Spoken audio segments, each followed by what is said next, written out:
Hello guys, this is your friend and we are back with a new fanfic. Which is what if Minato and Kushina 15 years after wake up from a coma part 1.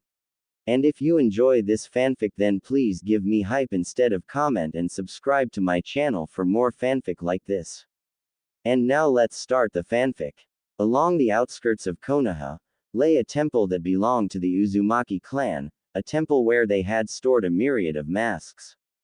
Inside the temple, a couple of caretakers were tending to the building and its contents. Unbeknownst to either of them, a dimensional rift appeared in one of the temple's storerooms and a few moments later, a strange object fell out of it before the rift closed up again. As one of the caretakers was cleaning the floor of the storerooms, her eye suddenly fell on a wooden object. Picking it up, she noticed it was a mask, a wooden mask that featured an iron band from the top of the mask down to where the nose should be. Momiji, have you ever seen this mask here before? The caretaker asked her fellow caretaker, getting Momiji's undivided attention as she stopped dusting off the Oni mask in her hands.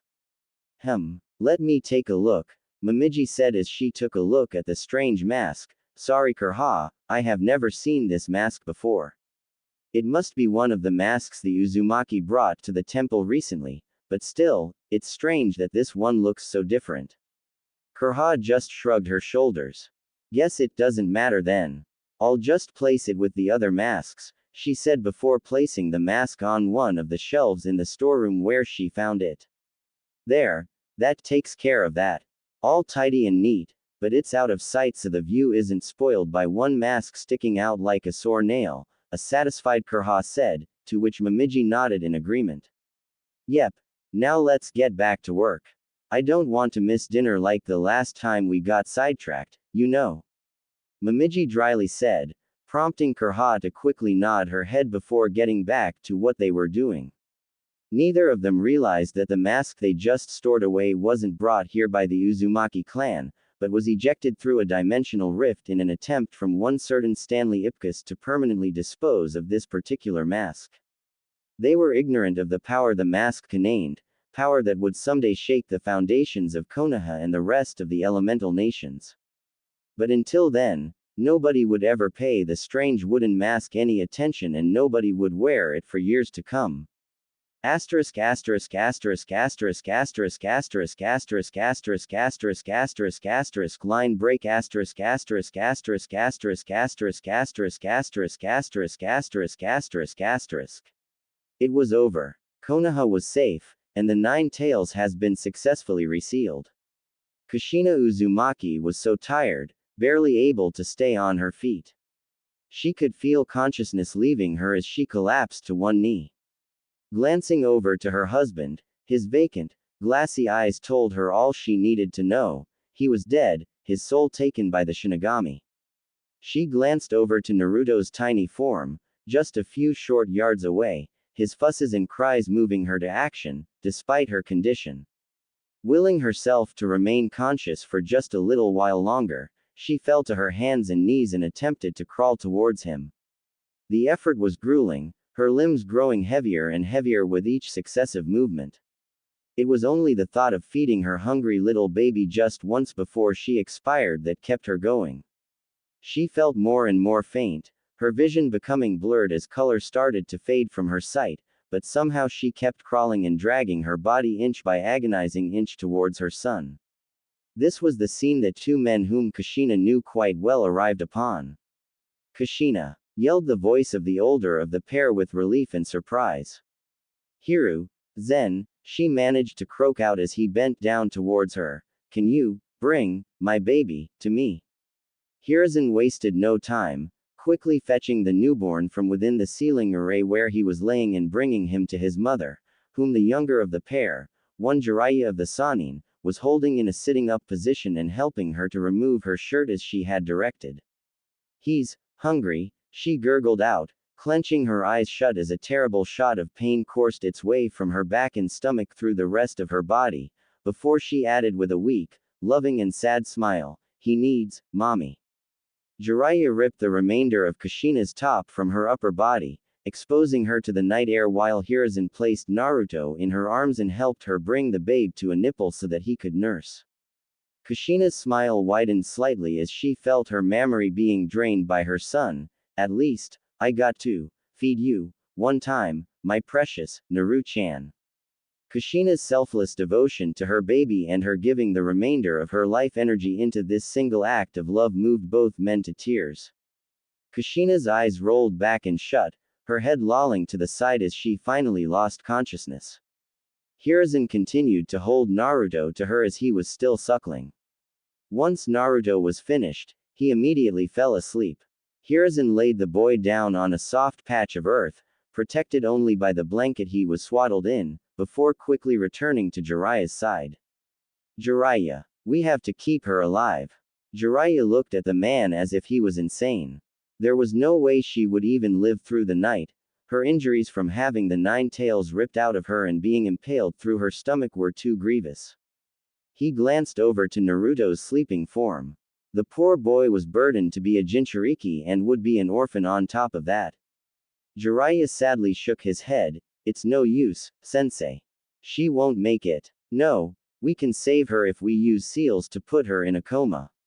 We don't have enough time, sensei. She'll die before we can complete any kind of sealing array. Listen to me, boy. Hiruzen fired back using the tone he used to use with his students when he was teaching them as genin, immediately causing Jiraiya to stiffen up and pay attention. We seal her body in a scroll now so we can transport her to a secret facility that I have set up. We prepare temporary stasis tags that we immediately apply to her body once we unseal her body from the scroll. While the stasis tags do their work, we apply more permanent stasis seals to her body so that when we remove the tags, her remaining chakra will power the seals after we activate them. That will allow us to heal her injuries in safety so nobody can take advantage of her vulnerable state during that time. Jiraiya's eyes went wide as Hiruzen explained his plan to him. It was pretty unorthodox, and it was crazy enough that it just might work, especially given that Kushina was a full-blooded Uzumaki. He quickly nodded, pulled out a scroll and quickly painted a large storage seal on it. The moment he was finished, Hiruzen made a hand sign, and Kushina's body disappeared in a large puff of smoke, the seal on the scroll adding a kanji to show that it was filled. Hiruzen collected Naruto from the ground as Jiraiya put the scroll back into the harness across his back. The two immediately fled the scene, Jiraiya following his old sensei back to his office, where he would learn of one of Konoha's most truly well-kept secrets. Asterisk asterisk asterisk asterisk asterisk asterisk asterisk asterisk asterisk asterisk asterisk line break asterisk asterisk asterisk asterisk asterisk asterisk asterisk asterisk asterisk asterisk asterisk. Sitting on a swing in one of Konoha's playgrounds was a 6-year-old Naruto. He was bored, for he had nobody to play with. Looking around, his eyes fell on a group of boys around his age laughing and playing some kind of game with red rubber balls. They were throwing them at each other and it looked like fun. Maybe they would like to play with me, he thought with childish eagerness as he got out of the swing and ran towards the children, wanting to join them. Hey, what game are you guys playing? Naruto asked with excitement, catching the attention of the other children, and some of the nearby mothers who were watching their children play. You don't know. It's called dodgeball, responded one of the boys, surprised that he didn't know what game they were playing. It was a popular game amongst children after all. Naruto tilted his head and asked, how does it work? It's really simple, another boy answered and began to explain the rules. You throw balls at the other team and try to hit them while trying to avoid getting hit yourself. If you hit them, they're out. But, if you throw it at the other team and they catch the ball, then you're out. Also, if you hit someone and another person on their team catches the ball before it hits the ground, you're still out and the person that got hit is saved. But just because you're out doesn't mean you stop playing. Players who are out go out of bounds on the side of the other team, and they can still throw the balls at the other team to get them out. But the team that gets all the other team's members out is the winner. Sounds fun. Can I play with you guys? Naruto asked with hope and excitement. The children looked at each and whispered some things to each other. Naruto couldn't make out what they were saying. He was about to ask what they were saying, but they stopped whispering and turned back towards him. Okay, you can join. The more people, the more fun. Naruto smiled happily and made a fist pump. Awesome. Just as he was about to join the game, a shadow fell over him. Naruto turned around to see a group of women towering over him. What do you think you're doing near our children? The one of them sneered at Naruto with palpable disgust. Naruto shrank under the glares that the women, most likely the mothers of these boys, were giving him. I just asked if I could play with them, Naruto stammered out, becoming nervous from the intimidating figures and glares of the women in front of him. Mom, he was just going to play dodgeball with us, one of the boys, obviously confused by his mother's behavior, explained to her before she could respond to Naruto. All of the boys shared his confusion as they didn't understand what the problem was. The boy's mother looked at her son. Sweetie, you shouldn't play with this thing, she answered to her son and pointed towards Naruto. Nothing good comes from being around this scoundrel. The boy as well as the other children just looked confused. Why? I don't get it. Just listen to me, sweetie. Mommy knows best. Just stay away from him, okay? Alright, the boy conceded, still not really understanding what was so bad about this blonde-haired boy, and not liking what his mother said about him, but he would listen to his mother like any child would. The other mothers followed the same example, telling their children to stay away from Naruto as well. They too just nodded and ran further into the playground, leaving Naruto behind with their mothers. Naruto looked crestfallen. It was so unfair. He just wanted to play and make friends, but he never got to play with anybody. He was always alone for as far as he could remember, and now some kids wanted to play with and this happens. Why? I just wanted to play and make friends, he objected, looking up towards the group of mothers with a hurt look on his face, only to be met with angry shouts as the mothers verbally tore into the poor child. Because you are nothing but trouble. Stay away from our children. Nobody wants someone like you around. You don't belong here. Leave our children alone. They shouldn't let filth like you roam around. How dare you try to corrupt our children? We won't let you hurt our children. Stop it. I'm not filth and I'm not trouble. Naruto yelled, hurt by the things the women were shouting at him. Yes, you are. You are a good-for-nothing troublemaker who nobody wants around. That's why you were surely abandoned. One of the women said with a spiteful edge. No, that can't be true. My parents loved me. Naruto denied, shaking his head. He closed his eyes as tears threatened to spill out because of all the cruel things these women were saying to him. Ha, you hear that? He thinks his parents loved him. Now, listen carefully, boy, the woman gleefully said as she saw Naruto being close to tears while spitting the word, boy, out venomously. Nobody in this village wants you. Nobody even likes you, let alone love you, she continued before finishing with a cruel smile. Why would your parents be different? The truth is they hated you like everybody else. They probably wished you had never been born at all.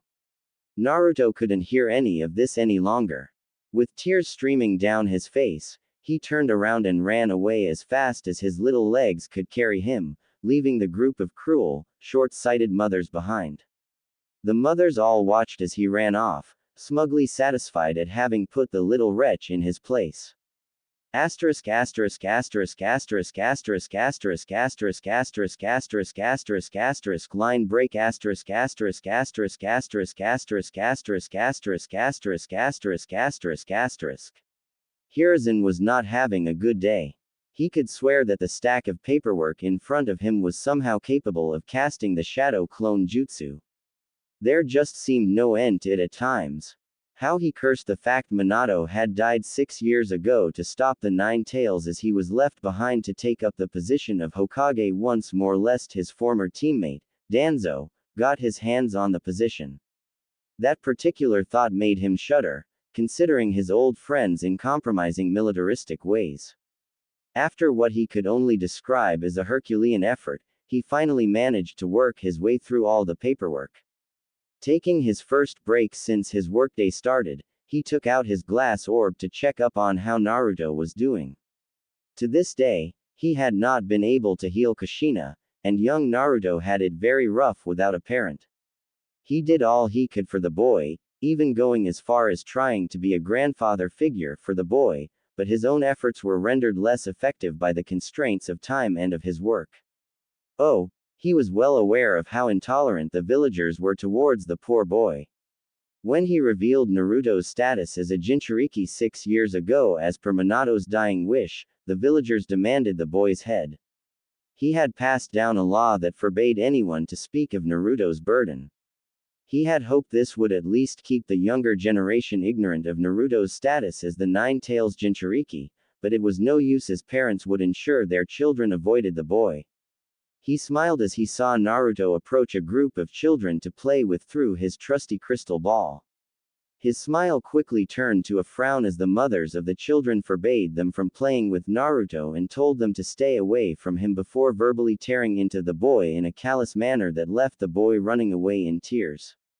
What angered him the most was that he couldn't do anything about it, for they did not break the law and, Hokage or not, he could not force people to change their views. If Hiruzen thought his day couldn't get worse, then he was sorely mistaken. He kept watching as Naruto ran to the spot he would always go to when he felt sad, the Hokage monument, on top of the fourth Hokage's head to be specific. Moments like these make me wonder if the will of fire, the belief that the entire is like a large family unit, died out 6 years ago, Hiruzen sadly thought as he watched the young youth bawl with heart-wrenching emotional pain. Then it happened. His eyes shot wide with worry and alarm as he noted the ominous red chakra that started bursting forth from Naruto's body. Tenzo, a tiger-masked member of Anbu, immediately leapt out of the shadow at the Hokage's command, kneeling before him and awaiting his command. Young Naruto has unconsciously tapped into his tenant's chakra. I need you to aid me in suppressing it before any damage is caused. Hiruzen ordered before he and Tenzo made a tiger hand seal each before disappearing in a puff of smoke. Moments later, both men appeared on top of the Hokage monument, where Naruto laid on the ground, surrounded in a shroud of the Nine-Tails red chakra, writhing in pain. Tenzo glanced at Hiruzen, who gave him brief nod. He knew what to do. Tenzo quickly used the Kakuin entering society with bliss-bringing hands jutsu to produce the kanji for sit on his palm and jumped towards Naruto, touching his chest with that palm before jumping back, a thick strand of chakra connecting him to Naruto. Slamming his other hand to the ground, he made 10 wooden pillars spring up around Naruto in a circular formation. Not wasting any time, Tenzo quickly began using the fabled technique of the first Hokage, Hashirama Senju, to suppress the Nine-Tails chakra within the outlined area. The malevolent shroud of chakra slowly began to recede until it was completely gone, leaving an unconscious Naruto lying motionless on the ground. It is done, Tenzo remarked with notable relief. It is fortunate that we got here as quickly as we did. If the fox had managed to gain a hold of the boy through his emotional state, Kami knows what could have happened, Hiruzen solemnly said, drawing a questioning look from Tenzo. Lord Hokage, if I may ask, what do you mean by that? Is there a flaw in the seal? No, nothing of the sort. The seal is fine. The problem lies in how the village treats the boy. I had hoped the law I passed with regards to his status as a Jinchuriki would at least ensure he would not be isolated from the younger generation, Hiruzen began to explain, but it made little difference. Naruto tried to play with some children and was cruelly told off by a group of mothers. The things they said hurt the boy emotionally, enough for him to apparently tap into the Nine-Tails chakra, and the rest is history. I see. That said, I will have to schedule several meetings with Ibiki for the people responsible for putting the boy in this state, indirectly endangering the safety of Konoha, Hiruzen stated with a steel edge to his voice that clearly belied that despite his old age, he was not to be crossed. Hiruzen picked Naruto up and headed back for his office. Leaving him to rest there, he summoned several more Anbu and led them himself to the mothers who had caused Naruto such pain to place them under arrest. Asterisk asterisk asterisk asterisk asterisk asterisk asterisk asterisk asterisk asterisk asterisk line break asterisk asterisk asterisk asterisk asterisk asterisk asterisk asterisk asterisk asterisk asterisk. Naruto groggily opened his eyes and noticed that he was in the Hokage's office, with said Hokage sitting next to him. Grandpa. What happened? Naruto asked tiredly. You passed out, Naruto-kun. I'm glad to see you're alright. Naruto's expression turned sour. More sour than any child should look, Grandpa. Yes. Why does everyone hate me? Naruto asked, his voice low and trembling. Hiruzen gave Naruto a pitying look. Not everyone hates you, Naruto-kun. The villagers, they just refuse to get over their own problems, he said, trying to calm the boy down, but Kami knows when or if the villagers would ever put Nine Tails' attack on the village behind them. Naruto began to sob. But it's not fair. What have I done wrong to them? I never did anything and everybody hates me, even my parents do. They'll never accept me. It hurts so much. I wish I was never born. I hate this stupid village. He shouted frantically between sobs. Hiruzen looked alarmed. He knew Naruto was obviously feeling hurt, but this course of thought, this was worse than he anticipated. If he would not step in now, then things were bound to end in tragedy. At best, the boy would go insane like the Kage's youngest son had gone recently, or he would end up committing suicide, which would also mean the Nine Tails would be back to finish what it had started years ago. He could not allow either of these things to happen. He owed Minato and Kushina that much, and he owed Naruto far more than that. He had wanted to wait with what he had in mind until Naruto was older, but given the circumstances, he would have to take a risk and hope the boy would understand what he was about to tell him. Hiruzen took a deep breath, before sternly addressing Naruto, Naruto-kun. I wanted to wait until you were old enough to understand what I'm about to tell you before I explain more about the reason behind the villagers' treatment of you and about your parents, but I need you to listen carefully to me. You have to promise me that you will not speak a word of anything I am going to tell you right now, at any time or for any reason. Can you promise me that? Naruto's head snapped up towards Hiruzen and he answered quickly, why yes, I promise. I won't tell a soul. He was nodding his head all the while before he added, although I don't understand why. It's for your safety, Naruto-kun, Hiruzen explained in his professor tone. As you know, 6 years ago, the Nine Tails attacked our village and was killed by the 4th Hokage. That story is not entirely true though. Naruto looked confused with his head tilted slightly. What happened then and what does that have to do with me? The Nine Tails cannot be killed. Indeed, it was defeated. The 4th Hokage defeated it by sealing it away, into a newborn baby. That baby was you. Horror was written over Naruto's face as Hiruzen dropped the bomb on him. Why you mean everybody hates me because I'm a monster? Naruto asked with a quivering voice. No, you're not a monster, my boy. Hiruzen exclaimed. He reached into his robes and took out a scroll and a kunai. Tell me, what do you see here? He asked. That's a kunai and a scroll. Indeed. Now I'm going to seal the kunai into the scroll, Hiruzen said before following suit with action, making the kunai disappear in a puff of smoke. What do I have here now? A scroll, Naruto confusedly answers. Hiruzen nodded knowingly. Yes, Naruto-kun. It's still a scroll with a kunai inside of it, but still nothing more than a simple scroll. Seeing the confused look on Naruto's face, Hiruzen smiled and explained the analogy. It's the same with you, my boy. When you were born, you were a boy, plain and simple. Just like this is a scroll, plain and simple. And just like the kunai was sealed in this scroll, the nine-tailed fox was sealed in you. And just like this scroll with the kunai in it is still nothing more than a scroll, you, even with the 9 tails sealed inside you, are still nothing more than a young boy, plain and simple. You are not the 9 tails, just like this scroll is not the kunai sealed inside of it. Seeing Naruto's eyes widen in understanding and enlightenment, Hiruzen pressed on, the sealing of the 9 tails into you makes you not the demon, but its prison, and because of you, this village is still standing.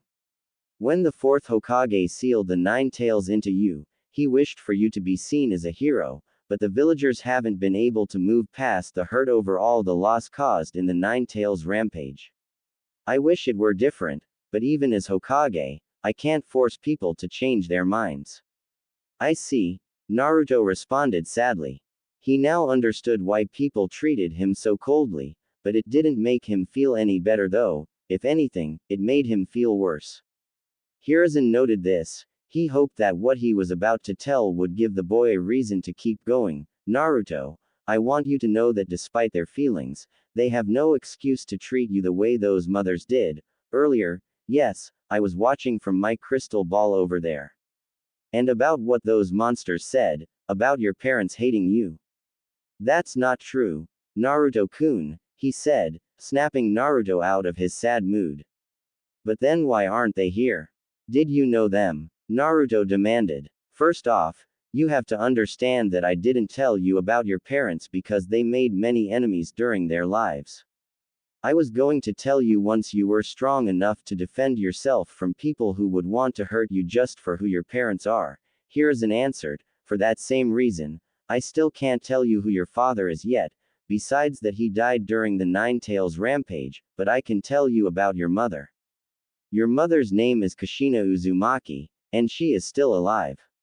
She is in a coma right now, a deep sleep if you will. But why is she sleeping instead of being here? Did she not want me? Naruto asked with obvious worry. Your mother loved you very much and she was prepared to sacrifice herself that night to save your life. She was still alive after the 9 tails attack, barely, but alive nonetheless. I placed her in a secret facility so that her wounds can heal as she sleeps. I'm still doing everything I can to make sure she will recover, Hiruzen explained before asking, how about I take you there so you can see her? Naruto latched onto Hiruzen and cried, thank you Grandpa, I'd love that. Well, what are we waiting for?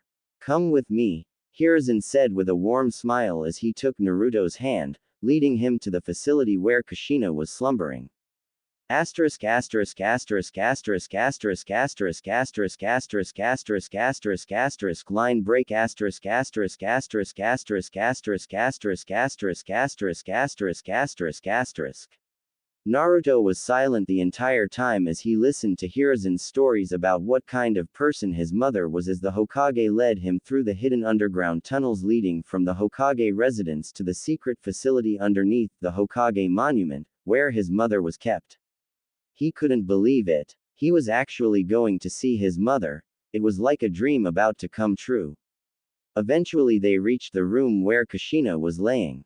With a grandfatherly smile, Hiruzen motioned Naruto to go inside. Go on, meet her. Even though she won't talk back right now, I'm sure she will listen to you. Nodding his head up and down a few times, Naruto entered the room with nervousness, the kind of nervousness you felt when something you always desired very, very much was within arm's reach, but you were afraid that it was too good to be true, that it would disappear right in front of your eyes when you try to grab it. There she was, lying on a hospital bed with wires and tubes attached to her body in various places and an oxygen mask placed over her mouth. Taking a few seconds to collect himself, he slowly walked up next the bed and took a moment to take in his mother's sleeping form, noting that she looked like an angel. With both hands, he clutched his mother's left hand. Mom, can you hear me? It's me, Naruto, he began to say to her before he choked up. I wanted to meet you for so long, Mom. Grandpa told me you're a really cool and strong ninja. But he never told me you were so pretty, too, Naruto told her with a smile on his face as he was just saying whatever came to mind. I'm 6 already and I'm going to the ninja academy soon. I'll learn cool jutsus and moves, so I can be awesome like you too, and make you proud. And I'll make friends. Oh, and I love ramen too, just like Grandpa said you do. And one day, I'll be Hokage, the Orange Hokage, just you wait. Despite knowing she couldn't respond to him, it still hurt seeing his mother like this, unable to speak to him, and tears began to trickle from his eyes. Please wake up soon, I wanna talk to you for real, Mom. I don't wanna be alone anymore, ya know. Hiruzen watched with sadness from the sides as Naruto continued to pour his heart out to his comatose mother, torn between being happy at finally meeting her, and hurt because even though she was there, she couldn't be there for him. It tugged on his heartstrings to give the boy what may very well be false hope, but at least that hope would give the boy a reason to carry on and drive himself forward, for now at least. Soon enough, Naruto stopped talking to his mother, not knowing what to say anymore. He just kept hold of her hand like a lifeline, trying to comfort himself with her presence in silence. The fatigue from his emotionally and physically taxing day finally caught up with him as he started to doze off. Seeing this, Hiruzen picked him up before he could drop to the ground. Looking to Kushina for a moment, he sighed, he really takes after you, Kushina. I'm doing my best to look after him while you and Jiraiya can't, but I'm afraid these old bones, best just isn't good enough. Jiraiya can't get here right now because of the ridiculous amount of missions we've needed done that seem to need his personal attention. He needs you. Turning around, Hiruzen exited the facility as he headed for Naruto's apartment to bring the sleeping boy to his bed. Once he arrived there, he quickly and quietly put the boy down to bed, and left as quietly as he came. His thoughts turned to a certain Toad Sage as he walked back to his office to finish some last-minute tasks before he would head home to bed. Jiraiya, my boy, he whispered aloud to himself, I need to find a way to better distribute your mission load so that I can bring you back here. Naruto would fare much better if he had his godfather in his life. Asterisk asterisk asterisk asterisk asterisk asterisk asterisk asterisk asterisk asterisk asterisk line break asterisk asterisk asterisk asterisk asterisk asterisk asterisk asterisk asterisk asterisk asterisk. 2 months later. 2 months later, Naruto stood in front of the class he was going to join. Grandpa had enrolled him so he could become a ninja. Next to him stood one of the class instructors, Iruka Umino. Alright class, we have a new student joining our academy today, Iruka announced to the class. Being stared at by so many people at once made Naruto somewhat nervous, but he was excited as well. I'm Naruto Uzumaki and I'm going to become Hokage, ya know. He blurted out. After a brief silence, the entire class burst out laughing. Hey, look at those weird whiskers. Ya know. Ha ha ha. That sounds so stupid. You, Hokage. Yeah right. Naruto's head dropped down with his hair shadowing his eyes. Great. My first day just started and I'm already screwing up, he inwardly sulked as everyone kept laughing at his introduction. That's enough. Be quiet everyone, settle down now.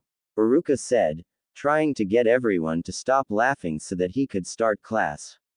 A tick mark formed on his head as he was ignored. Everyone shut up. That did the trick.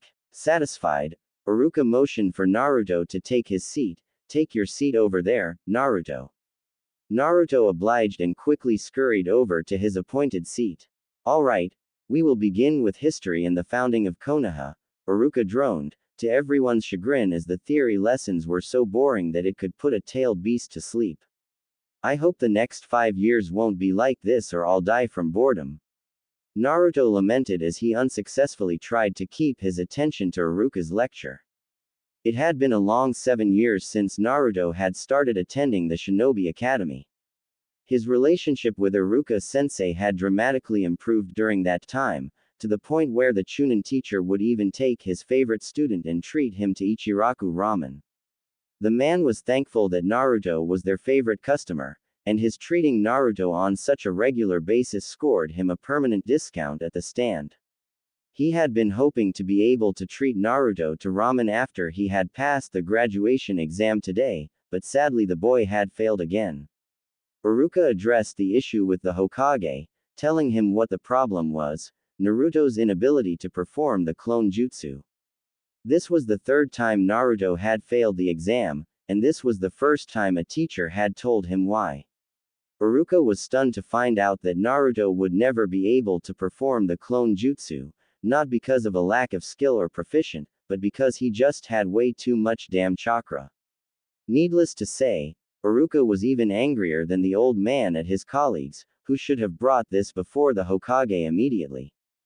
Hiruzen had spoken with Iruka and they were going to schedule a makeup exam for Naruto by teaching him the Shadow Clone Jutsu, a jutsu that, while dangerous for any other child Naruto's age, would be perfect for Naruto, as his chakra currently dwarfed that of anyone in Konoha, including the Hokage himself. The old man also made a mental note to himself to investigate his teaching staff and possibly send a few of those teachers Ibiki's way. It was so frustrating. When would the stupid idiots in his village ever learn?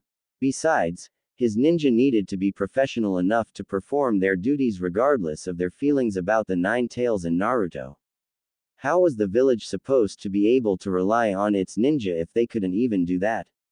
Iruka, on the other hand, had been on his way to tell Naruto the good news, only to be unable to find him, and then to learn later on that he had stolen the forbidden scroll of sealing.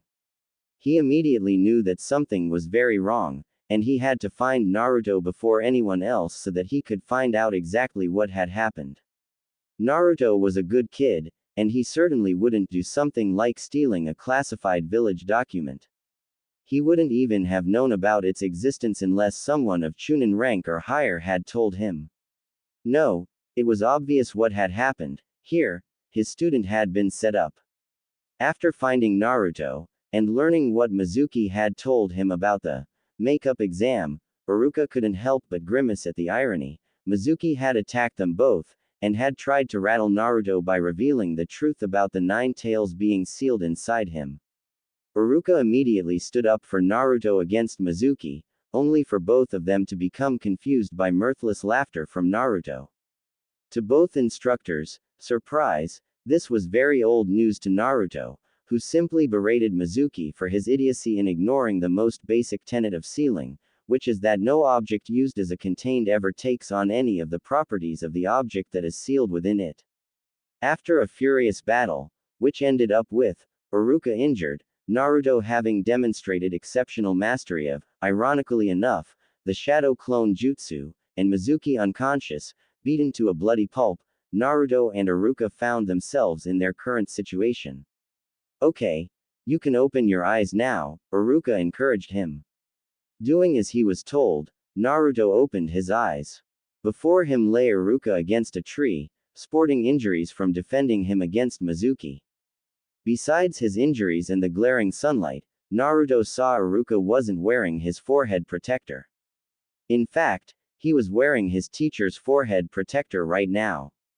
Congratulations, you graduate, a smiling Iruka said, having seen the jutsu that he and the third Hokage were going to test him on anyway, and to celebrate, I have a surprise. We're going out for ramen tonight. Naruto was at loss for words. After 3 failed attempts and being set up for stealing the scroll of seals, he had finally graduated and become a genin. A megawatt smile broke out on his face as his mind finally caught up with reality. The moment was ruined as 3 members of the Hyuga police force appeared on the scene. 2 of them immediately grabbed Naruto, used their gentle fist taijutsu to incapacitate him, and pinned him down to the ground. The third one picked up the scroll of sealing. Naruto Uzumaki, you are under arrest for the theft of the forbidden scroll of sealing. One of the officers announced firmly and stoically, as one would expect from a Hyuga. Hey, let go of me, I did nothing wrong. Naruto protested. Oh, how he hated these guys. After the Uchiha clan was massacred by Sasuke's older brother, Itachi, the Hyuga clan took over as the police force. Unlike the Uchiha police force, they seemed to have it out for him and they were much rougher and colder in their treatment of him. He couldn't even get away with so much as a harmless prank or they would crack down on him, and not lightly either. And they nearly always managed to find him when he tried to hide. Hyuga-san. Naruto was tricked by Chunin Mizuki into stealing the scroll of seals under the pretense of the theft being a secret graduation exam. There's no need to arrest him like this. Iruka objected to the rough treatment Naruto was subjected to. That's irrelevant, Yumino-san. Uzumaki's role in this ordeal still stands and he will be brought to police HQ for interrogation, the officer who was carrying the scroll coldly rebuked. He motioned to the other two to follow him as they roughly pulled Naruto to his feet. Before they could leave, however, 3 Anbu appeared on the scene, one of them of captain rank. Unhand Naruto Uzumaki at once.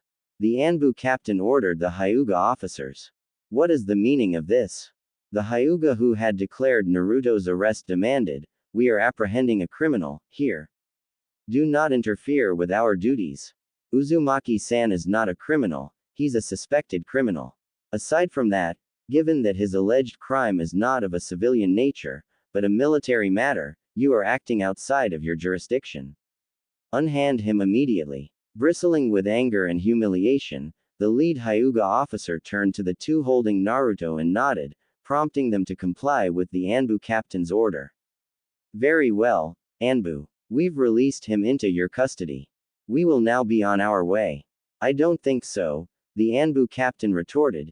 "You see, not only were we ordered to relieve you of Uzumaki's person, we've also been ordered to bring Uzumaki-san, Yumino-san and the 3 of you before the Hokage."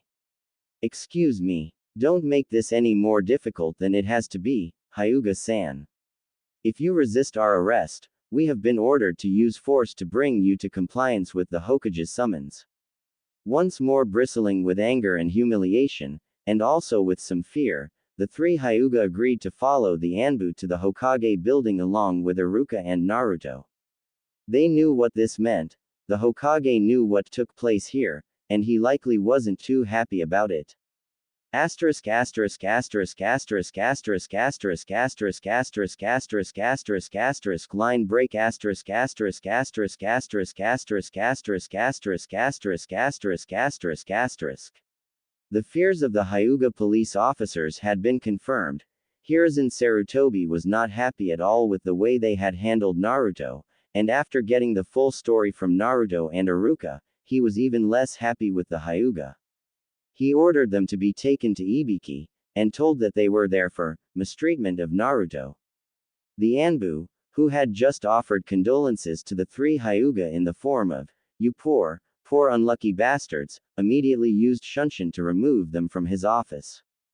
Hiruzen apologized to Naruto for the way the police force handled him, and aside from giving him a field promotion to Genin, had also given him pay equivalent to an A- rank mission for subduing and apprehending a traitor and for keeping village secrets from being given to an enemy. It was just before 2 o'clock in the morning when he had dismissed the pair of them, allowing them to return to their homes and rest, and informing them of his plans to enjoy ramen with the 2 of them that night, and that he would pick up the tab. His work, however, was not done. An Anbu he had sent out with a summons reappeared in his office with a rather surprised and frazzled-looking Hiyashi Hyuga. "As ordered, sir, Hiyashi Hyuga," the Anbu saluted the Hokage. "Excellent. Dismissed," Hiruzen responded, the Anbu vanishing at his dismissal. "Lord Hokage, what is the meaning of summoning me at such an hour?" Hiyashi asked with respectful annoyance. "Hiyashi, I have had enough of the way the Hyuga police force manhandles and mistreats Naruto Uzumaki every single time they invent a reason to apprehend him, and you are here to discuss this with me. The inconvenience of the hour is of no consequence to me at all." "Well, maybe if that little miscreant didn't cause so much trouble all the time, he wouldn't get manhandled." Hiyashi's eyes went wide at the monstrous killing intent that was suddenly crashing down upon him. Hiruzen rose to his feet, looking quite imposing, despite being several inches shorter than the Hyuga clan head. "I do not take kindly to police brutality and excessive force when making arrests, Hiyashi. Your clansmen have a nasty habit of using both when dealing with Naruto in particular, and have for years, which means that either you are too incompetent to ensure your clansmen don't step out of line, or you've been turning a blind eye to their behavior. Or perhaps you've actually even permitted or encouraged them to act in such a manner. Given your clan's distaste of the boy, I'm inclined to believe the latter." Hiyashi's eyes went even wider at this.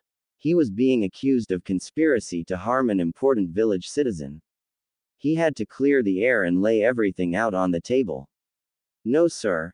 Hiyashi answered with his shoulders slightly slumped in a show of dignified submission. I do not encourage my clansmen to use excessive force with any Konoha citizen. I will admit to not having bothered to call the conduct of my clansmen into question where the Uzumaki boy is concerned.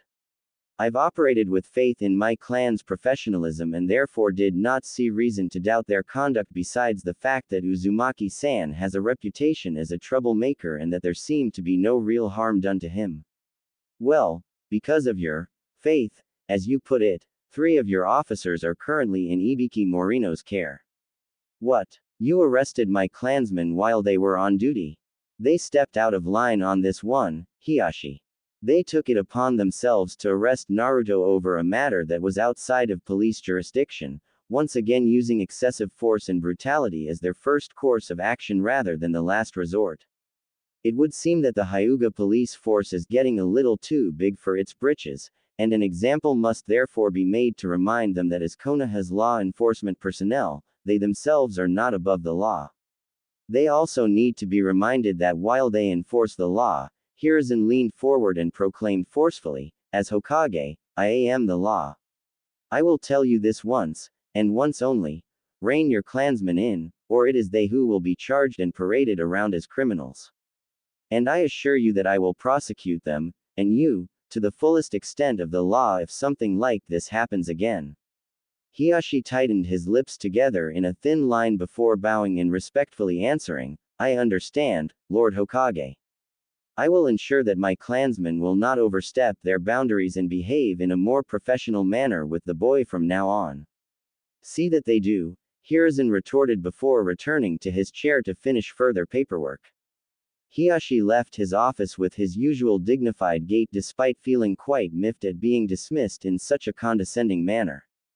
Asterisk asterisk asterisk asterisk asterisk asterisk asterisk asterisk asterisk asterisk asterisk line break asterisk asterisk asterisk asterisk asterisk asterisk asterisk asterisk asterisk asterisk asterisk. 6 months later, with a sneak attack from below, he had taken his opponent by surprise, knocking her down to the ground, unable to continue fighting. Proctor, I can't move, a grimacing Hinata Hyuga conceded, pain coursing through her body at the slightest movement. Winner. Naruto Uzumaki. Genma Shiranui announced. He did it. He had won his match and moved on to the next round, but even more so, he had kept his promise to win this fight. Back during the preliminaries, Hinata was pitted against her cousin, Neji. They were quite evenly matched until Hinata finally began to gain ground. She showed no mercy and left Neji very injured and used the curse seal all Hyuga branch house members were branded with after a brief exchange of arguments. It disgusted him to no end. That wasn't what the Will of Fire was about and that was definitely not how you treated family. It angered him so much. He had no family, yet Hinata just took her family for granted and treated them like garbage.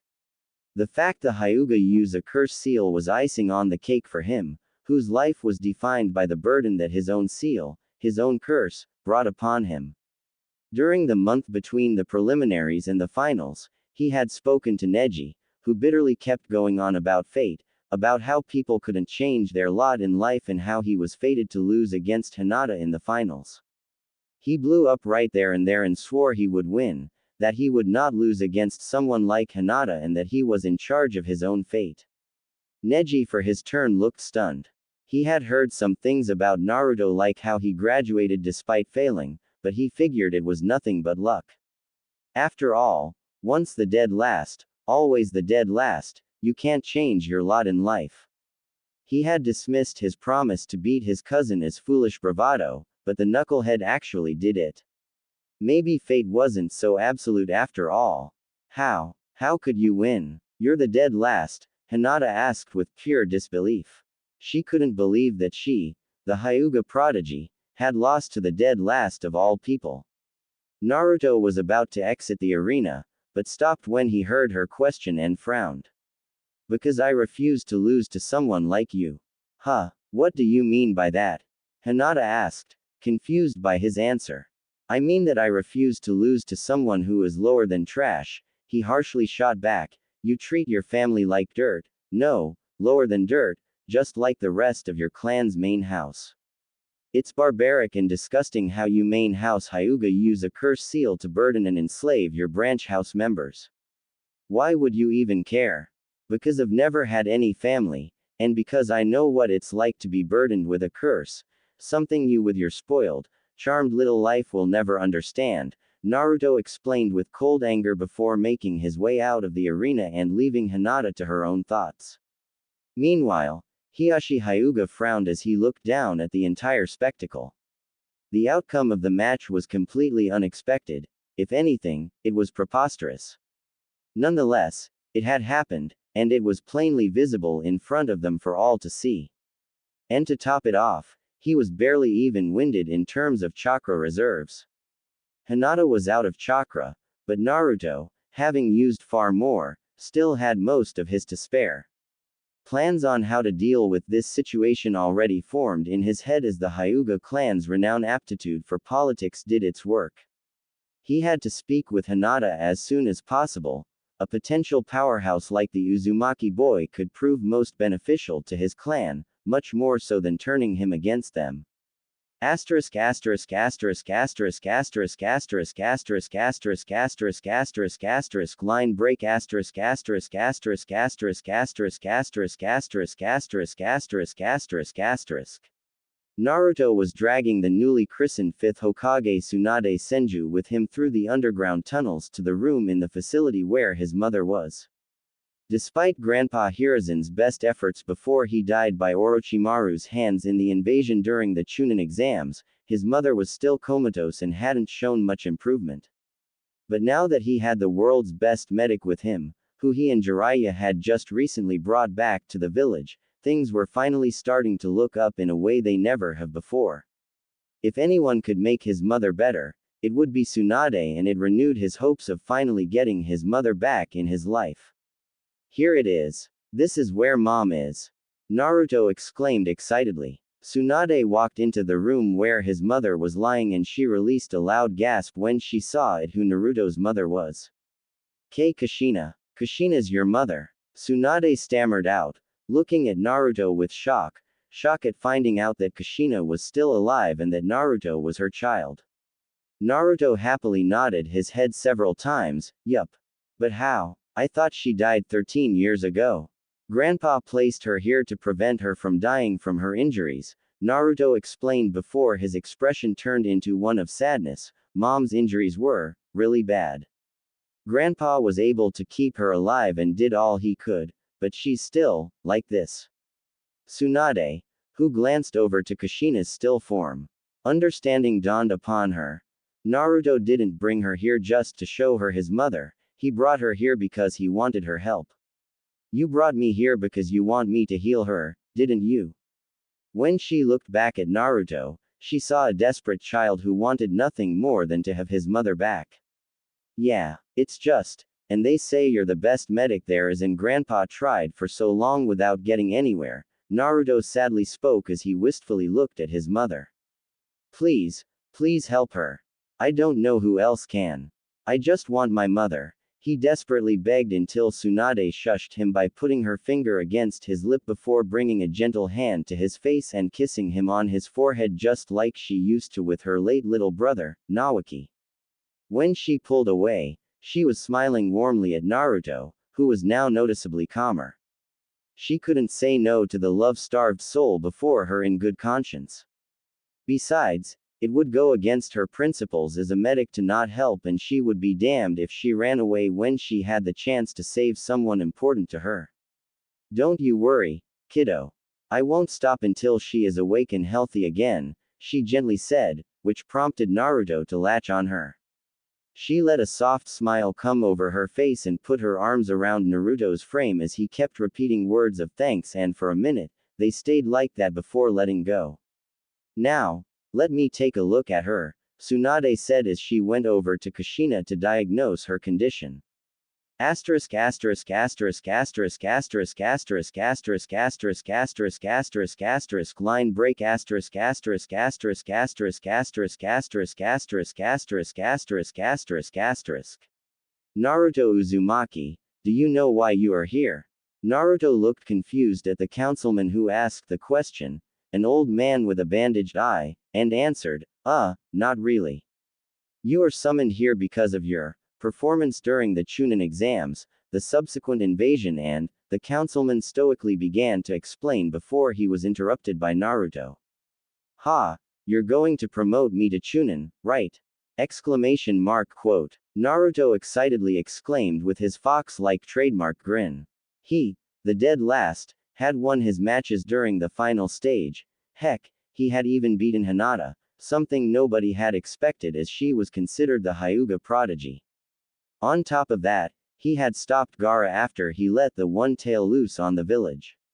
He would finally be acknowledged as something more than just being the dead last of his generation.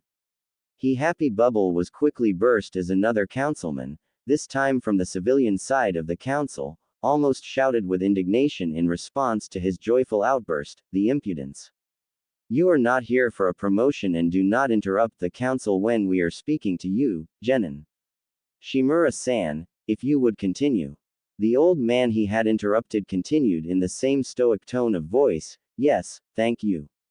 As I was saying before I was rudely interrupted, you have been summoned here in light of your performance during the Chunin exams, the invasion that followed and the failed retrieval of Sasuke Uchiha. A sense of dread began to fill Naruto. This was starting to look bad, and the next words from another councilman from the civilian side confirmed what his gut was telling him. During each of these events you have been reported to have drawn upon the power of your tenant.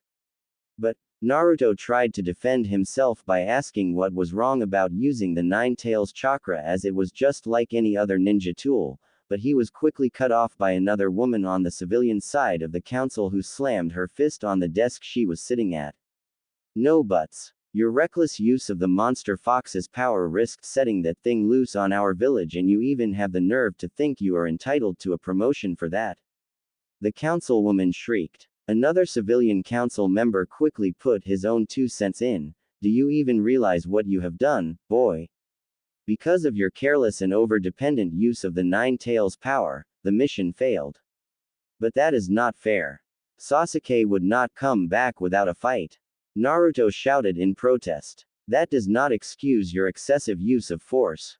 Were you trying to kill him? It certainly was the perfect excuse to do so. Because of you our village lost its last Uchiha along with its Sharingan bloodline limit. I had no choice. He tried to kill me, and he would have if I hadn't used the fox chakra. He was using that curse seal Hiki Orochimaru gave him.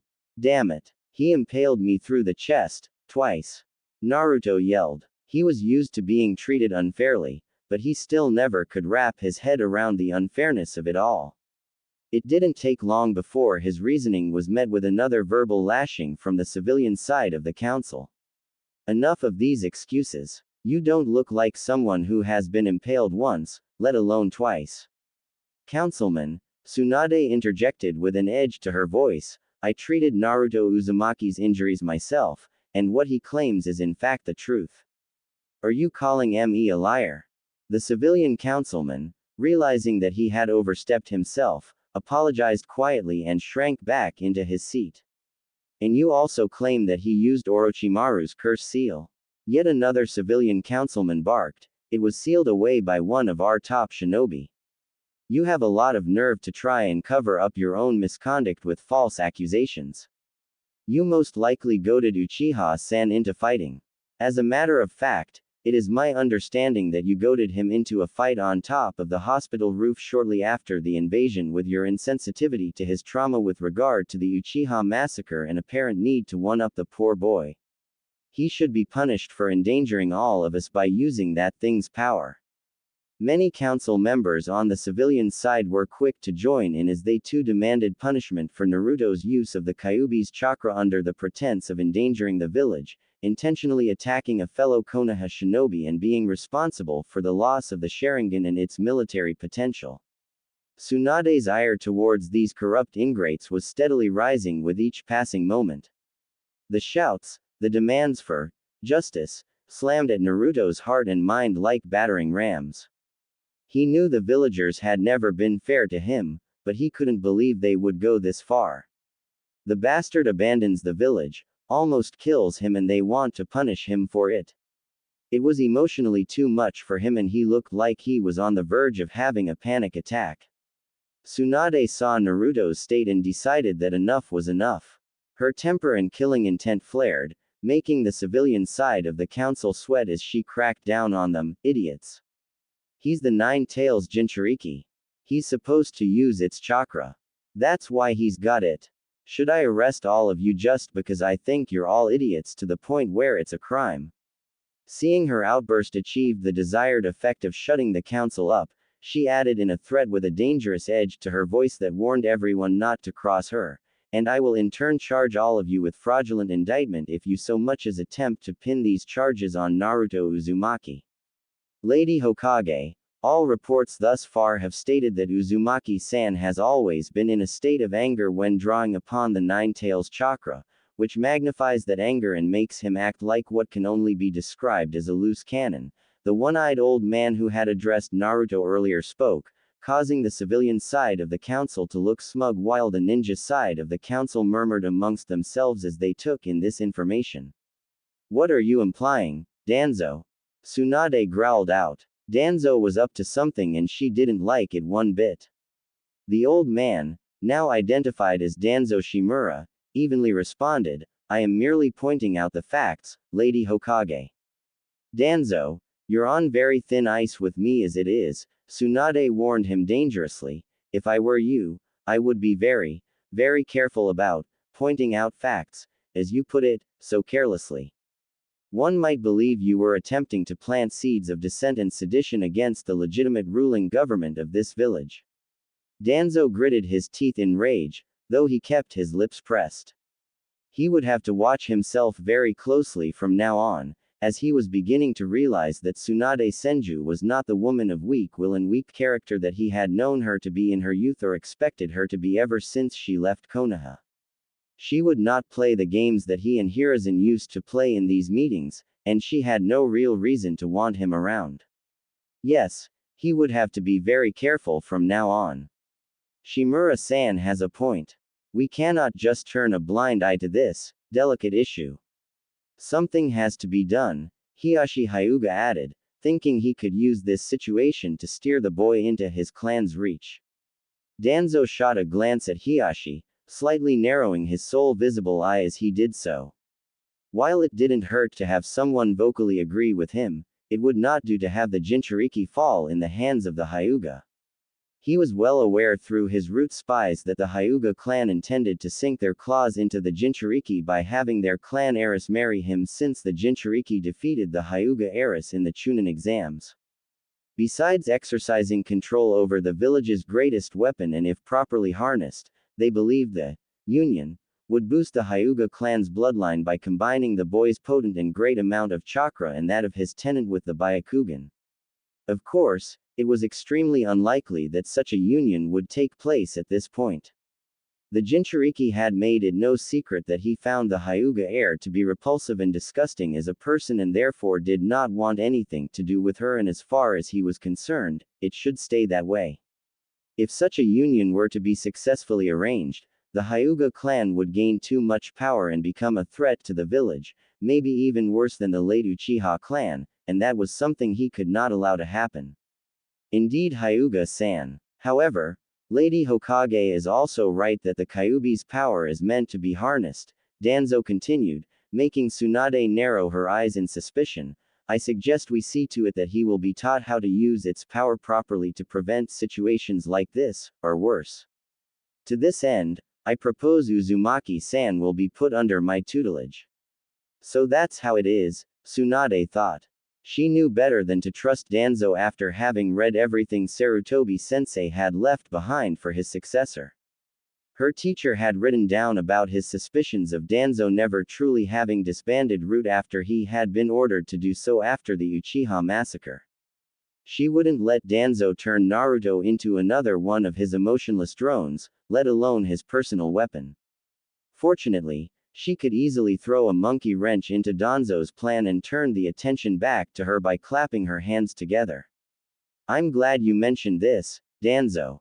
As a matter of fact, I have already arranged for this, Tsunade announced with a smug look on her face, much to the council's confusion. You see, Naruto's training for the next 2 years will be overseen by none other than Jiraiya himself. Lady Hokage, you must reconsider. That would interfere with Jiraiya's information-gathering duties. My duties, on the other hand, would not conflict with Uzumaki-san's training, and with my extensive experience I am more than qualified for the task, Danzo objected. Once again, the council murmured again. If one listened well enough, one could hear one of the civilian council members say that it would also interfere with Lord Jiraiya's upcoming book. Tsunade dismissively shrugged Danzo's objections off. First off, I'm Hokage, so I don't have to reconsider my decision at all, and secondly, it won't interfere with Jiraiya's duties at all, as Naruto will be traveling with Jiraiya during his training. Besides, I don't see anyone better equipped to oversee Naruto's training considering his expertise with seals. My decision is final. Danzo was seething. That fool of a woman had ruined his opportunity to get his hands on the Kyuubi Jinchuriki. He was no fool, and he knew he couldn't do anything but concede, for now. Of course, Lady Hokage, Danzo said between clenched teeth.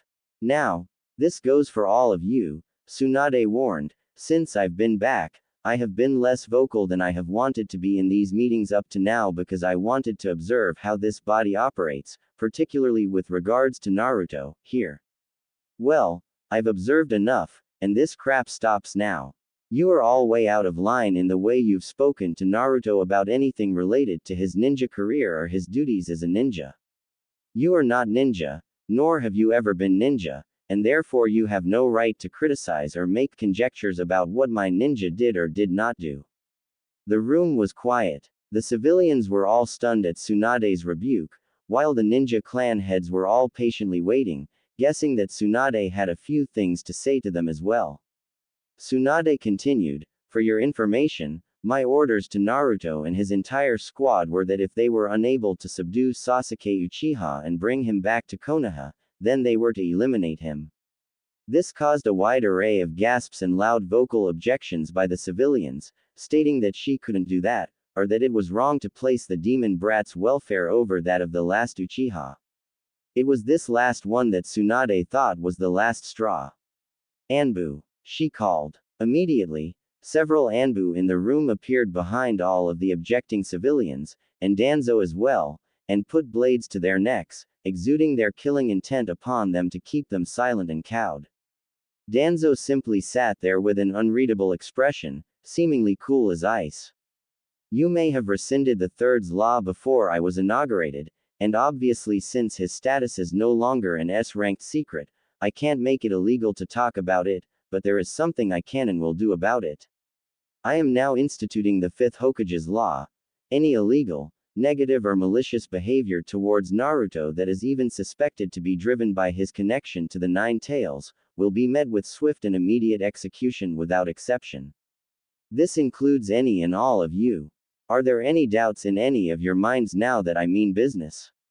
Fearful shakes of their heads were the civilians' response, while everyone else simply acknowledged their understanding of the new law calmly. Anbu, you are hereby authorized to enforce this new law immediately. So council members, civilian and ninja alike, I suggest you start spreading the word, because my declaration of this law is the only warning this village is going to get.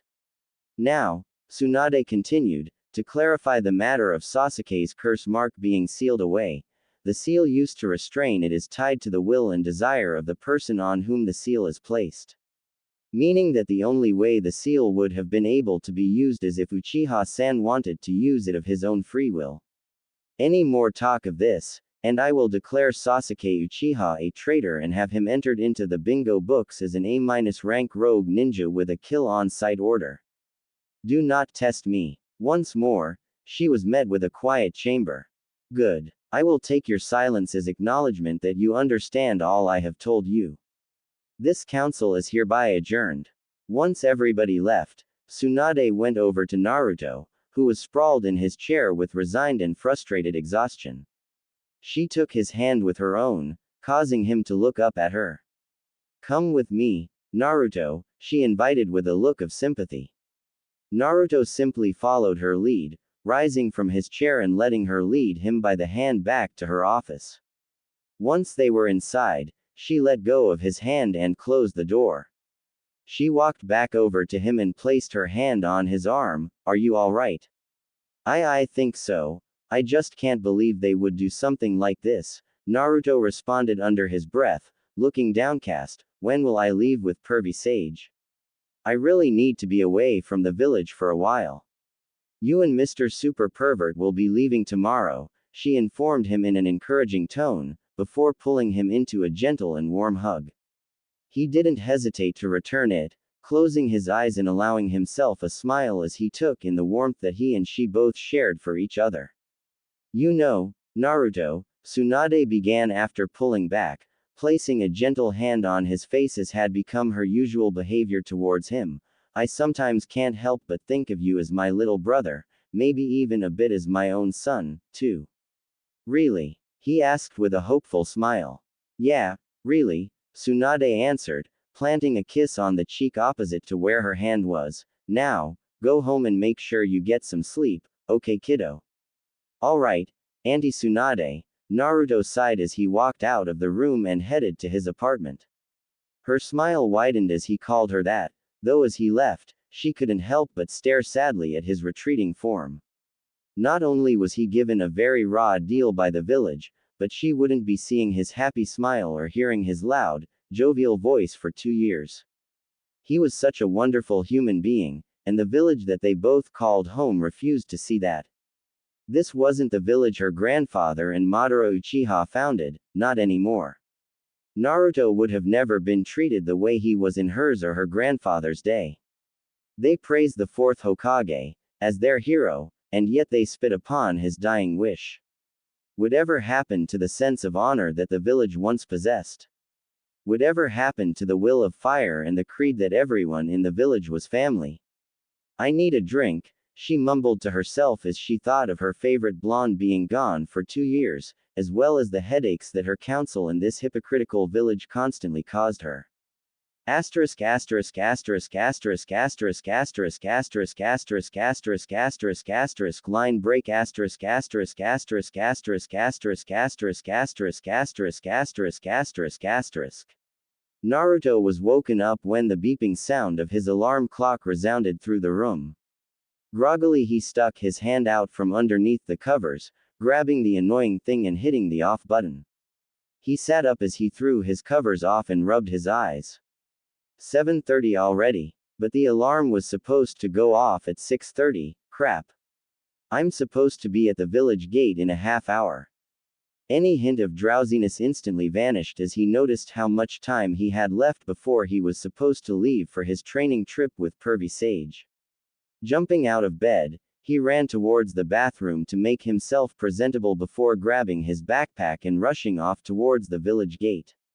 Asterisk asterisk asterisk asterisk asterisk asterisk asterisk asterisk asterisk asterisk asterisk line break asterisk asterisk asterisk asterisk asterisk asterisk asterisk asterisk asterisk asterisk asterisk. Meanwhile, Tsunade and Jiraiya were at the village gate, waiting for Naruto. It's almost 8 o'clock, he should be here already, Tsunade mumbled. Meh, he's still got time, Jiraiya casually said before a goofy expression made way to his face. If anything, he probably realized by himself that a perfect timing and entry is essential for a lady killer. A tick mark formed on Tsunade's forehead before she shot Jiraiya an intimidating glare and growled dangerously, Jiraiya. Jiraiya waved his hands in the face of his teammate's temper, stumbling back a step. Wait, Tsunade. No need to get violent, now. Before he could say anything else, they were interrupted by a loud shout. Pervy Sage. Auntie Tsunade. Naruto shouted as he ran towards them. He skidded to a halt right in front of them, panting for breath after making his way here after oversleeping. You brat. What did I say about calling me that? Jiraiya yelled, though he showed no surprise at all at how Naruto addressed Tsunade. Tsunade's response was simply to grin happily at the new term of endearment. You know, you were almost late, Tsunade remarked with a smirk. Naruto sheepishly scratched the back of his head. Hee hee, Yeah, I kinda overslept. Must have forgotten to set the alarm clock an hour earlier. The only thing his explanation earned him was a scrutinizing eyebrow from Tsunade, which lasted for a few moments, making him sweat a bit, before she sternly spoke up, "You better not start taking after Kakashi. I won't stand for you turning into a pervert who's 3 hours late to everything if I've got anything to say about it, you hear me?" "Why yes, ma'am," Naruto muttered, all the while nodding his head up and down. Jiraiya just snorted at that. "Bah, Kakashi isn't that bad.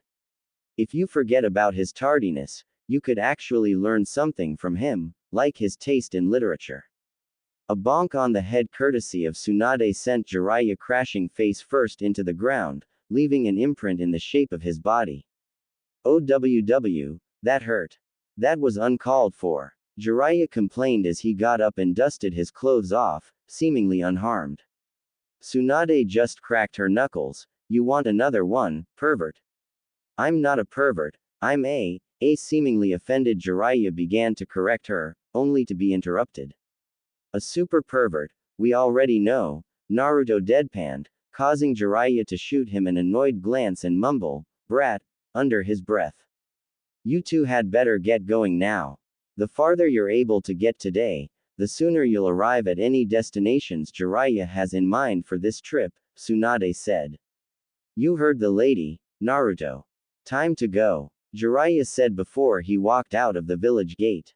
Naruto was about to follow after him, but Tsunade placed a hand on his shoulder, stopping him in his tracks. "Naruto, try to learn as much as you can from Jiraiya, okay? He may be a super pervert, but he's also one of the greatest ninja I've ever met, and you couldn't ask for a better teacher. Trust in him, and you'll learn more from him than you ever thought possible," Tsunade said fondly. Her smile turned mischievous as she leaned over to his ear and added in a whisper, "But if you catch him doing research, then do alert the ladies he's peeping on." "Hokage's orders. Of course," Naruto cheerily exclaimed, chuckling at the thought of pervy sage being chased by a horde of angry women.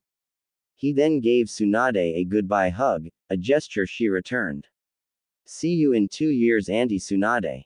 Who knows, I might even take the hat from you when I'm back, ya know. You're more than welcome to it if you're able to, I could certainly do without all the paperwork." She joked as she watched him leave after Jiraiya. "Things won't be the same around here for the next 2 years, Tsunade said to herself sadly, missing the blonde ball of sunshine already.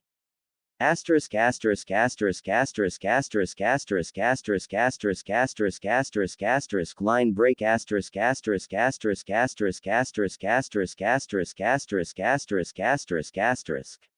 They had made good time traveling that first day out. Nearing the border of the land of tea, they had stopped to make camp a couple of hours ago. The sun was setting, illuminating the clouds and the trees in its orange twilight glow. Naruto and Jiraiya were sitting around the campfire they had set up, eating the fish they had just caught and cooked. While Naruto was happily munching away, Jiraiya seemed to be in deep thought before steeling himself for a conversation that was long overdue. With seriousness that he only showed when absolutely necessary, he said, "Naruto, we need to talk." What's wrong, pervy sage?" Naruto asked, wondering why Jiraiya suddenly sounded so serious. Jiraiya sighed. "How much has Sarutobi-sensei told you about your family?" "Only about my parents, mostly about mother though. He wouldn't tell me about my father yet, not that he can do that, now." Naruto trailed off before taking another bite of his fish. "Don't worry about that, you'll be told about your father when the time's right," Jiraiya assured him before he dropped the bomb, "but that's not what I want to talk about. What Sarutobi-sensei apparently didn't mention, was that I'm your godfather." Naruto almost choked on his food. "Gee, godfather. You're my godfather." Jiraiya confirmed his shocked question with just a slow nod of his head. Then where were you all this time?" Naruto pleaded, feeling hurt at learning he had a godfather, one who was out and about while he was left alone for so long. "Before you do anything rash, please hear me out," Jiraiya said before Naruto's emotions could get the better of him. Although it didn't lessen the feeling of hurt, Naruto's attention was focused on him, wanting to know why he hadn't been there for him in the past 13 years. Believe me, Naruto, I wanted to be there for you more than anything. You know I'm a spy master, right? Much of my time is spent outside of the village, gathering intel on threats to Konoha. After the Kyuubi's rampage, the village was left vulnerable, a target for the other hidden villages who would want to take advantage of that by attacking Konoha, or by trying to get their hands on the Kyuubi by kidnapping you. I was forced to spend literally all of my time outside the village back in those days. I had to make sure that we were aware of any threats from the other villages and make sure no information about you leaked out of the village to keep you and the village safe, he began to explain. Naruto frowned. Surely that didn't take 13 years, though, right? I was getting to that and no, it didn't. But by the time Konoha got back on its feet, one mission after another kept coming at me, and before I knew it, I was chasing one lead after another in my efforts to eliminate threats. Most of the time I did find things that were important for Sarutobi-sensei to know, or things that would keep Konoha and you safe if they were dealt with or monitored. Orochimaru and the Akatsuki are just two examples of such threats, both of which should ring a bell to you. Before I knew, 13 years had passed already. But you could have least sent some kind of message every now and then. Naruto asked. Jiraiya sighed. I did. I knew I was going to be away for quite some time, so I sent you letters and gifts. I wanted you to at least know who I was, that I did think about you despite my absence, and that I intended to come meet you as soon as I could. From the letters I got back, I figured everything was alright, but in hindsight, it seems you didn't get anything I sent you, and you were kept in the dark about me.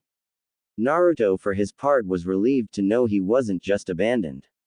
He wasn't happy about it, but he understood his mentor, Godfather's reasons and couldn't be angry at him, as it was apparently beyond his control. Although, there was something that still confused him. How come I never received anything you sent? I never sent anything back either. Not saying you're lying, but it does sounds a bit fishy, you know. Jiraiya's eyes narrowed as he recalled his suspicions on the matter. The letters and gifts I sent you must have been intercepted while I received fake letters in reply. After 13 years, shortly after you graduated, my mission load suddenly lessened a great deal, almost stopping altogether. Don't you think that's a little strange, Naruto? Naruto's eyes squinted as he adopted a thoughtful expression and brought his finger to his chin. That is strange. It's almost if someone was trying to keep you away from Konoha, he mused. Jiraiya for his part looked surprised that his godson figured it out. Got it in one, kiddo. That's exactly what has been going on. When the mission load dropped, I suspected something was wrong, but after speaking with Sarutobi-sensei, my suspicions were confirmed. I can't prove it, but most likely Danzo Shimura was pulling the strings and somehow getting leads to Sarutobi-sensei in an effort to keep me at a distance. I only know this because most of the leads I got either led me to discover things other than the leads I was investigating, or they just ended up being wild goose chases. Now that name did ring a bell to Naruto. The old one-eyed fossil from the council. That Danzo. The guy who tried to take over my training. Jiraiya grimaced at that. Tsunade had filled him in about Danzo's recent attempt to get Naruto under his thumb. His expression turned deadly serious as he told Naruto, that's Danzo, alright. He's a shady man and a complete warmonger. Naruto, whatever you do, never, ever get involved with that man. He doesn't see you as a human being, but as a weapon for what you hold. If he could have his way, you would be turned into an emotionless weapon under his command, just like his root ninjas. Seeing the questioning look on Naruto's face, Jiraiya answered in advance, and before you ask, Root is a secretive branch of Anbu under Danzo's command that was supposed to have been disbanded years ago, but they went underground. It's just that nobody has been able to prove it. These guys are conditioned to get rid of their emotions and they are fanatically loyal to Danzo, even more so than to the Hokage. Naruto looked at Jiraiya with wide eyes. He knew people back in Konoha hated him, but he never dared to think people were out to use him like that. I got it. I'll watch my back and stay away from people like Danzo. Naruto paused for a moment before adding, and thanks for explaining everything. It still sucks that you couldn't be there, but at least now I understand why. Glad that Naruto understood and accepted the reasons behind his absence, Jiraiya spoke up again, this time sounding more like his jovial self. Good, now that that's all sorted out, why don't I tell you some more about myself since you haven't gotten my letters in the past years? For the next hour they continued to talk, telling each other about themselves as they tried to make for lost time before they got back to training. Tsunade was performing her usual checkup on Kushina, as she had taken over the duties of monitoring the comatose woman upon herself from the moment Naruto had shown Kushina to her. Shortly after Naruto revealed the fiery redhead's existence to the new Hokage, Tsunade was able to diagnose and discern that although her physical injuries had been healed rather quickly and quite thoroughly, the fact that she had the 9 tails ripped out of her was what truly kept her from recovering. Once she had discovered this, a theory began to form in her mind about possible treatment for the former Jinchuriki. Once she had worked out most of the details and even some of the medical formulae regarding her theory, she had asked Naruto to try and summon a small amount of the 9 tails chakra. It wasn't easy, but between her and Jiraiya's skills, they were able to extract a small amount of the fox's chakra and seal it into Kushina. Once they did this, they released the stasis seals on her body, ready to place her back into stasis should she show signs of deterioration. There had been nothing but good news ever since. Kushina had shown constant, steady and continual signs of recovery. It was a slow process, but the chances of Kushina waking up were much higher than before. In fact, she was certain that it was only a matter of time before Kushina would wake up, and she calculated a 90% chance for Kushina making a full recovery without any lasting harm or damage to her body. She recorded Kushina's vital signs and looked at her patient. Tsunade gasped lightly as Kushina stirred ever so slightly and slowly opened her eyes. She could see that Kushina tried to say something, but having been in stasis for 13 years and in a continued coma for almost 2 years after that, left her quite groggy and lethargic. Easy Kushina. I know you are confused and have many questions, but right now your body and mind both need time to adjust to consciousness again, Tsunade explained in a doctorly fashion. You should be able to get out of bed within the next few days, thanks to your clan's vitality. Anyone else would have been stuck in bed longer, you know. I will fill you in on everything when your recovery is complete. In the meanwhile, I'll see to your needs. Kushina slowly nodded her head, indicating she understood what Tsunade said and did as she was told. Asterisk asterisk asterisk asterisk asterisk asterisk asterisk asterisk asterisk asterisk asterisk line break asterisk asterisk asterisk asterisk asterisk asterisk asterisk asterisk asterisk asterisk asterisk. The next few days felt like an eternity to Kushina. She had followed Tsunade's orders, at first out of a lack of strength to disobey, but then begrudgingly and out of fear when Tsunade threatened not only to restrain her to the bed, but to also make sure she would require extra hospitalization, should she not follow her instructions to the letter, but that didn't mean boredom and curiosity weren't killing her. She had so many questions, and Tsunade still hadn't seen fit to answer any of them yet. Her unsatisfied thirst for answers was threatening to drive her mad. She needed to know. How was she still alive? How long had she been out? What had happened in the village since? And the one question she wanted answered most of all, was her baby alright, and where was he? The last thing she remembered was that horrible night, losing consciousness while feeding her newborn son. Her thoughts were interrupted as Tsunade entered the room, greeting her before performing her daily checkup. After performing her scans and recording her vitals, Tsunade concluded everything was fine. Kushina, I'm pleased to tell you that you are a picture of health. Now, Kushina jumped out of the hospital bed once she heard that, cutting Tsunade off as she yelled, finally. I've had enough of lying in bed for so long. Stop complaining, it was just 3 days, Tsunade deadpanned, noting that Naruto definitely got his impatience from his mother, Most people don't even get up in such little time. Now that I'm better, will you please tell me how I ended up here? How am I even alive after the fox has been ripped out of me? What's been going on? And where is my baby? Kushina frantically asked, firing multiple questions at Tsunade at once. Tsunade sighed, cursing her legendary bad luck as the duty to inform the young mother in front of her about everything that had happened fell upon her. One thing was for certain, Kushina's response was not going to be pretty when Tsunade broke the news to her.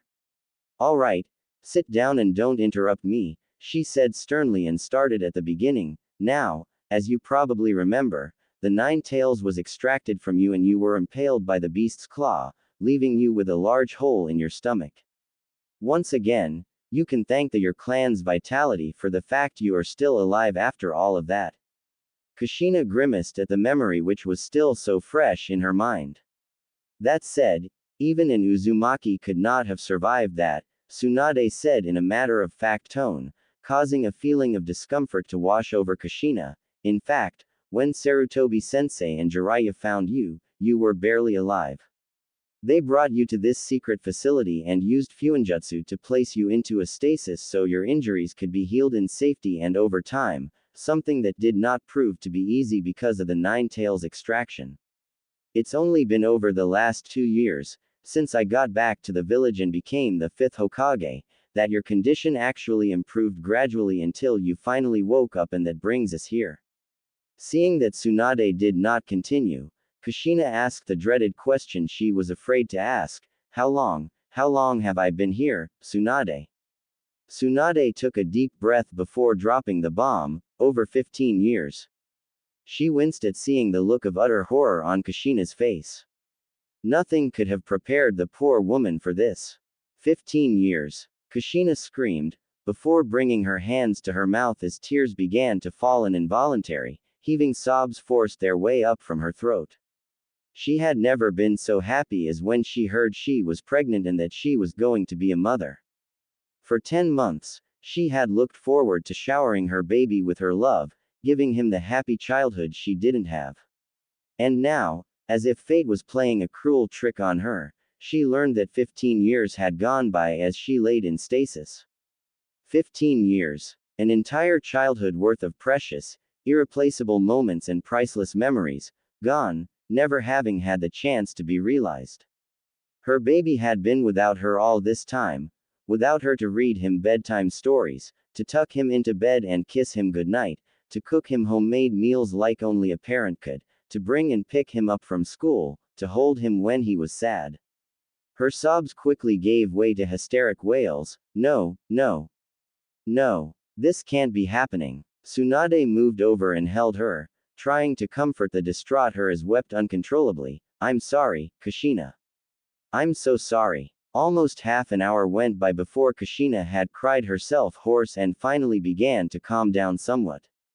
Who has been taking care of my Naru-chan? Kushina asked with renewed trepidation. Where is he now? How is he living? Is he even healthy, or happy? Does he know about me? Please tell me he doesn't hate me or think I abandoned him or anything like that. No. Tsunade yelled out, prompting Kushina to stop talking as she reassured her. Naruto knows everything about what happened to you. He's the one who showed me your body, and he was desperate to beg me to help you. His exact words were, I just want my mom. Kushina breathed a sigh of near ecstatic relief upon hearing that her son wanted her in his life that badly. She couldn't help the relieved smile that crossed her face, though her tears never stopped flowing. Now, Kushina, Tsunade began anew, once again garnering the redhead's attention. Let me finish telling you the rest, okay? Kushina, noting the apologetic frown on Tsunade's face, asked with trepidation, I'm not going to like this, am I? The look on Tsunade's face confirmed her fears, and Tsunade began to recount what she knew of how Naruto had been living. She told her how the village had treated him as a social pariah because they only saw him as the 9 tails itself. She explained how as a result of that, he grew up lonely with nobody to take care of him despite Hiruzen's efforts, along with how Jiraiya was kept away from Konoha, unable to take care of her son. For Kushina, it was like someone hit her in the face with a sledgehammer. Not only had her little maelstrom been bereft of his mother during his childhood, when he needed her the most, but he was lonely and unhappy too. And worst of all, it was all because of the village that she had come to call her home and because of her former husband's naivety to trust the villagers, for which he sacrificed himself and condemned their son to treat him a hero. Wiping her last tears away, a look of determination suddenly crossed over her face. Please take me to my son, Tsunade, I have to see him, he needs me, I refuse to let him be alone and unhappy anymore. Kushina demanded. The 15 years they had lost were gone forever, but she would be damned if her baby boy had to go on like this for even 1 minute longer. About that, Naruto is out of the village, on a training trip with Jiraiya. They will be back in a month though, Tsunade told her. In the meantime, why don't you settle in your house again so that Naruto can move in right away with you when he's back? I'm sure it'll need some cleaning up and that Naruto's room needs refurnishing. Yes, I guess you're right. Maybe that will keep me busy while I'm waiting for my son. Both women got up and Kushina followed after Tsunade as they headed towards her house. Kushina, suddenly remembering a small detail that Tsunade had mentioned that she had brushed to the side in light of wanting to hear about her son, stopped suddenly and stood stock still. Her eyes widened, she turned to Tsunade, and yelled out in shock, "Wait a minute. You're the Hokage. Asterisk asterisk asterisk asterisk asterisk asterisk asterisk asterisk asterisk asterisk asterisk line break asterisk asterisk asterisk asterisk asterisk asterisk asterisk asterisk asterisk asterisk asterisk." The last month had been excruciatingly long to Kushina. No matter what she did, her mind kept wandering towards her son. Each day seemed to grow longer as the day of her son's return drew near, but today she would finally see her son. It was a very excited Kushina Uzumaki who was bouncing on her feet in eager anticipation as she waited with Tsunade in her office, cloaked under the transparent escape jutsu to surprise Naruto as they had planned. The sounds of loud footsteps and an even louder shout signaled that her tortuous waiting had finally come to an end. Kushina's excitement escalated even further, threatening to overtake her completely, but it was accompanied by anxiety and worry. What if he thought she was weird? What if he didn't want to connect with her the way she wanted to connect with him? What if he thought he was too old to need his mother? Auntie Tsunade, I'm back. Konoha's number one knucklehead shouted at the top of his lungs as he came running into Tsunade's office, slamming the doors open on his way.